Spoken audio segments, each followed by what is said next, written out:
शांति 8 अगस्त 2024 प्रातः मुरली ओम शांति बाप दादा मधुबन। मीठे बच्चे, बाप, टीचर और सदगुरु ये तीन अक्षर याद करो तो अनेक शिपतें आ जाएगी। प्रश्न, किन बच्चों के हर कदम में पद्मों की कमाई जमा होती रहती है? उत्तर, जो अपना हर कदम सर्विस में बढ़ाते रहते हैं वही पद्मों की कमाई जमा करते हैं। अगर बाबा की सर्विस में कदम नहीं उठाएंगे तो पदम कैसे पाएंगे? सर्विस ही कदम में पदम देती है, इसी से पद्मा पदमपति बनते हो। प्रश्न, किस राज को जानने के कारण तुम बच्चे सभी के कल्याणकारी बनते हो? उत्तर, बाबा ने हम बच्चों को यह राज समझाया है कि सभी की यह एक ही हट्टी है, यहाँ सबको आना ही है। यह बहुत गुह्य राज है। इस राज को जानने वाले बच्चे ही सबके कल्याणकारी बनते हैं। ओम शांति। रूहानी बाप के रूहानी बच्चे यह तो हर एक जानते होंगे कि बाबा हमारा बाप भी है, टीचर भी है और सदगुरु भी है। बच्चे जानते हैं, जानते हुए भी घड़ी घड़ी भूल जाते हैं। यहाँ जो बैठे हैं वह जानते तो होंगे ना, परंतु भूल जाते हैं। दुनिया वाले तो बिल्कुल नहीं जानते। बाप कहते हैं सिर्फ यह तीन अक्षर भी याद रहे तो बहुत सर्विस कर सकते हैं। प्रदर्शनी अथवा म्यूजियम में तुम्हारे पास बहुत आते हैं, घर में भी मित्र संबंधी आदि बहुत आते हैं। कोई भी आए तो समझाना चाहिए कि जिसको भगवान कहा जाता है वो बाबा भी है, टीचर भी है और सदगुरु भी है। ये याद हो तो भी ठीक, और कोई की याद न आए और कोई को तो ऐसे कह न सके। तुम बच्चे जानते हो हमारा बाबा बाप भी है, टीचर भी है, सदगुरु भी है। कितना सहज है, परंतु कोई कोई की तो ऐसी पत्थर बुद्धि है जो ये तीन अक्षर भी बुद्धि में धारण नहीं कर सकते, भूल जाते हैं।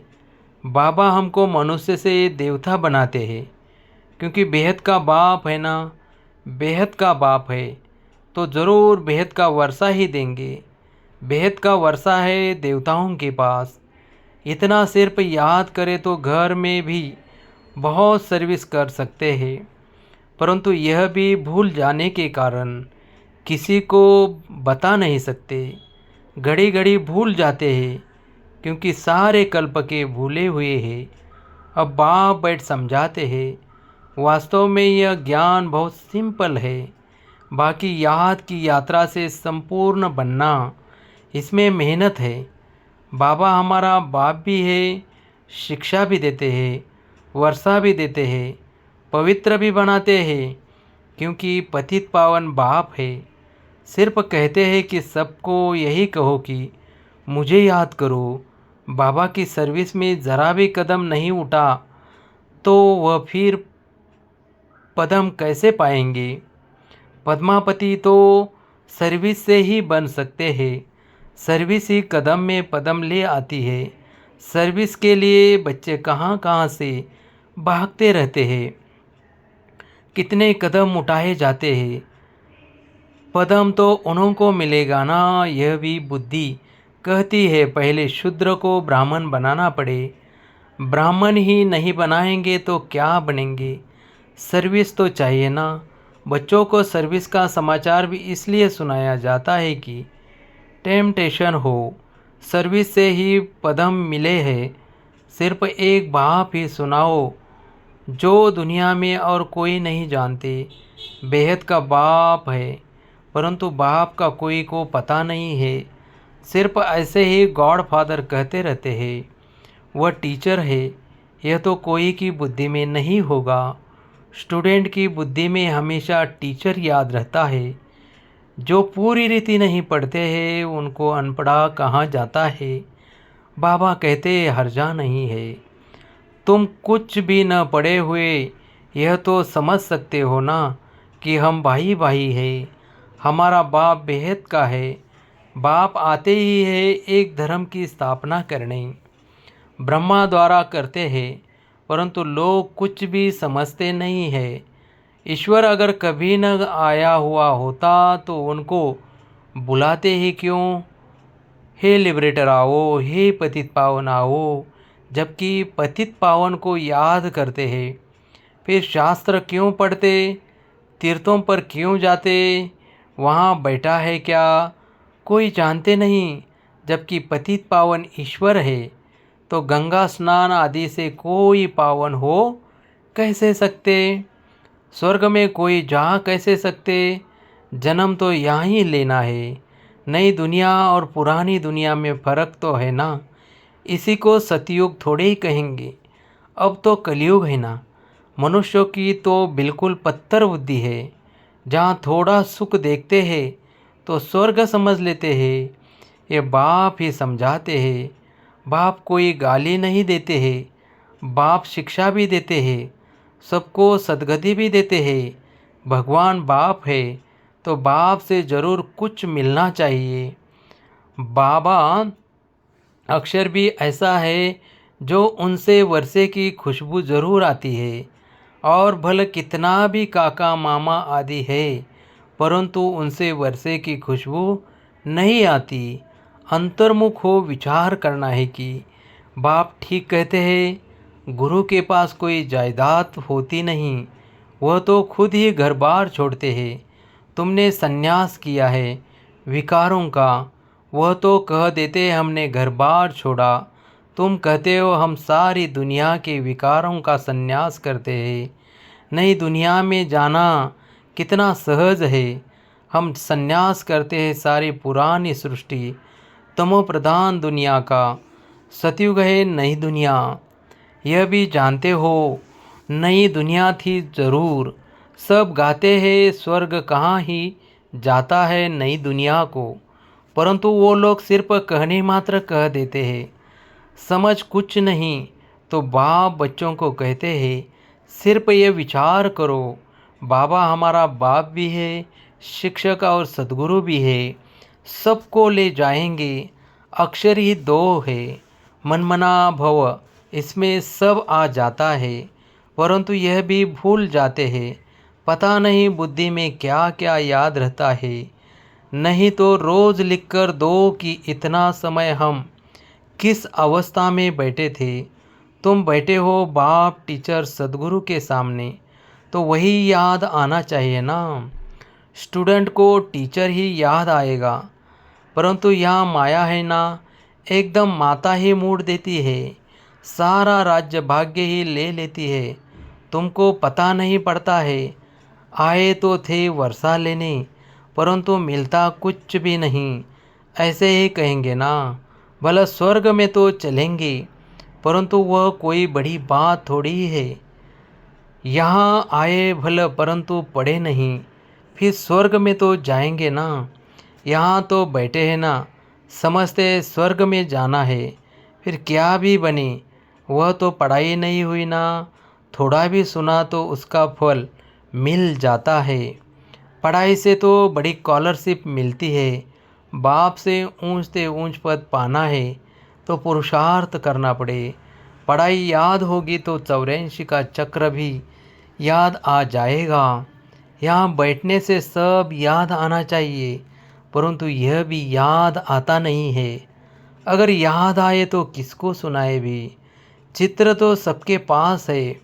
शिव के चित्र पर तुम कोई को सुनाएंगे तो कभी गुस्सा नहीं करेंगे। बोलो आओ तो हम आपको बताएं कि यह शिव बेहद का बाप है ना, इनके साथ आपको क्या संबंध है। ऐसे फालतू चित्र तो नहीं होगा। शिव के लिए ज़रूर कहेंगे ये भगवान हैं। भगवान तो निराकार होता है, उनको बाप कहाँ जाता है। वह शिक्षा भी देते हैं। तुम्हारी आत्मा शिक्षा लेती है, आत्मा ही सब कुछ करती है। टीचर भी आत्मा बनती है। बाप भी इस रथ पर आकर पढ़ाते हैं, सतयुग की स्थापना करते हैं। वहाँ कलयुग का नाम निशान ही नहीं। मनुष्य कहाँ से आएंगे, सर्विसेबल बच्चों को सारा दिन ख्याल चलते रहते हैं। सर्विस नहीं करते तो समझा जाता है बुद्धि ही नहीं चलती। जैसे बुद्धू बैठे हैं, बाप को समझ नहीं सकते। पतित पावन बाप को याद करने से ही वर्षा मिलेगा। याद करते करते मरेंगे तो बाप की सब मिल्कियत मिलेगी। बेहद के बाप की मिल्कियत है ना, स्वर्ग। बच्चों के पास बैच भी है। घर में मित्र संबंधी आदि तो बहुत आते हैं। कोई मरता है तो भी बहुत आते हैं। उन्हों की भी तुम बहुत अच्छी सर्विस कर सकते हो। शिव बाबा का चित्र तो बहुत अच्छा है, भला बड़ा ही रख दो, इसमें कोई कुछ कहेंगे नहीं। ऐसे नहीं कहेंगे कि यह ब्रह्मा है, यह गुप्त। तुम गुप्त भी समझा सकते हो। सिर्फ शिव का चित्र रखो और सब चित्र उठा दो। यह शिव बाबा बाप टीचर सदगुरु है। यह आते हैं नई दुनिया की स्थापना करने और संगम पर ही आते हैं। यह ज्ञान तो बुद्धि में है ना। बोलो शिव बाबा को याद करो और किसी को याद नहीं करो। शिव बाबा पतित पावन हैं। वह कहते हैं मुझे याद करो तो तुम मेरे साथ आकर मिलेंगे। तुम गुप्त सर्विस कर सकते हो। यह लक्ष्मी नारायण इस नॉलेज से ही बने हैं। कहेंगे शिव बाबा निराकार है, वह कैसे आते हैं? अरे तुम्हारी आत्मा भी तो निराकार है, वह कैसे आती है? वह भी ऊपर से आती है ना, पाठ बजाने।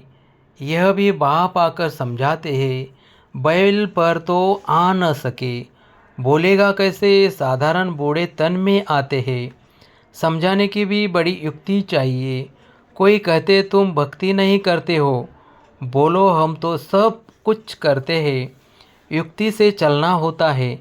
किसी को उठाने लिए सोचना चाहिए, क्या युक्ति रचे। कोई को नाराज भी नहीं करना है। गृहस्थ व्यवहार में रहते सिर्फ पवित्र रहना है। तुम कहते हो बाबा सर्विस नहीं मिलती है। अरे सर्विस तो बहुत कर सकते हो। गंगा जी पर जाकर बैठ जाओ। बोलो यह पानी में स्नान करने से क्या होगा? क्या पावन बन जाएंगे?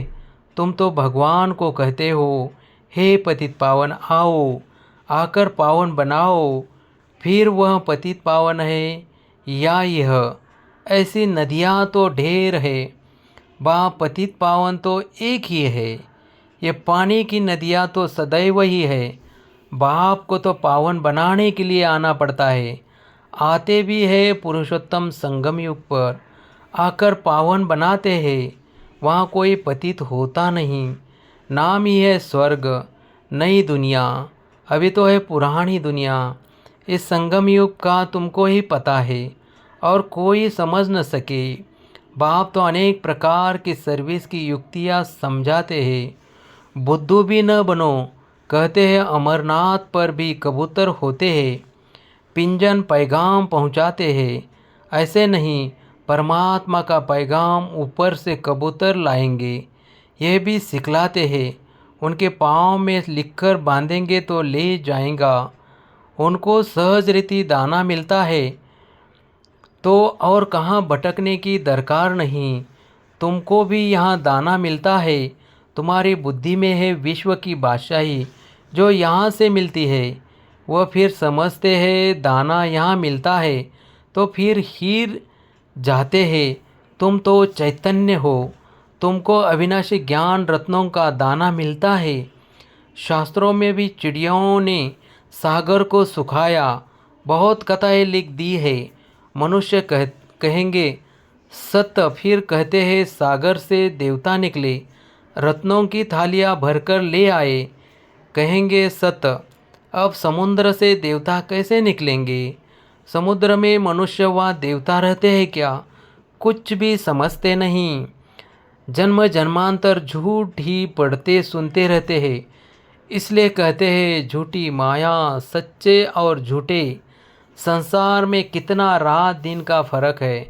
झूठ बोलते बोलते इनसॉल्वेंट बन पड़े हैं।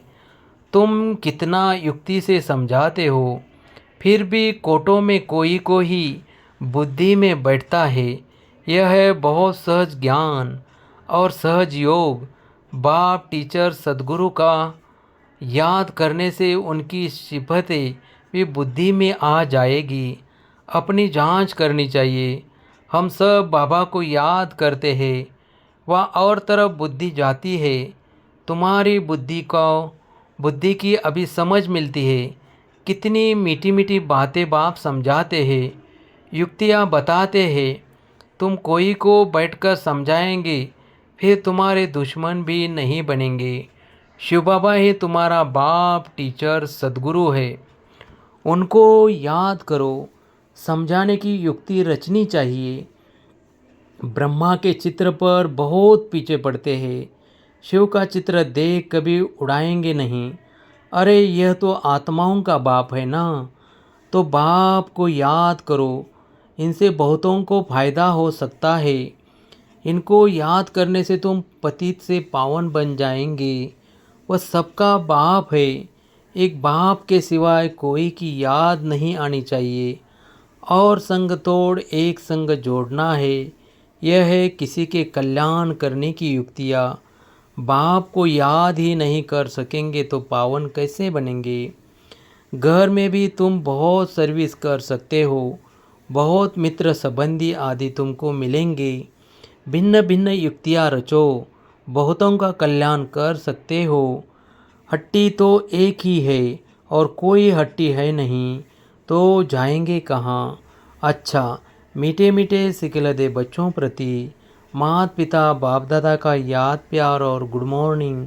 रूहानी बाप की रूहानी बच्चों को नमस्ते। धारणा के लिए मुख्य सार। फर्स्ट, गृहस्थ व्यवहार में बहुत युक्ति से चलना है। कोई को नाराज भी नहीं करना है। पवित्र भी ज़रूर बनना है। 2, एक बाप से अविनाशी ज्ञान रत्नों का दान ले। अपनी बुद्धि रूपी झोली भरपूर रखनी है। बुद्धि को भटकाना नहीं है। पैगंबर बन सबको बाप का पैगाम देना है। वरदान, बेहद की वैराग्य वृत्ति द्वारा सर्व लगावों से मुक्त रहने वाले सच्चे राजऋषि भव। राजऋषि अर्थात एक तरफ राज्य, दूसरे तरफ ऋषि अर्थात बेहद के वैरागी। अगर कहाँ भी, चाहे अपने में, चाहे व्यक्ति में, चाहे वस्तु में, कहाँ भी लगाव है तो राज ऋषि नहीं। जिसका संकल्प मात्र भी थोड़ा लगाव है, उसके 2 नाव में पाँव हुए, फिर न यहाँ के रहेंगे न वहाँ के। इसलिए राज ऋषि बनो, बेहद के वैरागी बनो, अर्थात एक बाप दूसरा न कोई। यह पाठ पक्का करो। स्लोगन, क्रोध अग्नि रूप है जो खुद को भी जलाता और दूसरों को भी जला देता है। ओम शांति।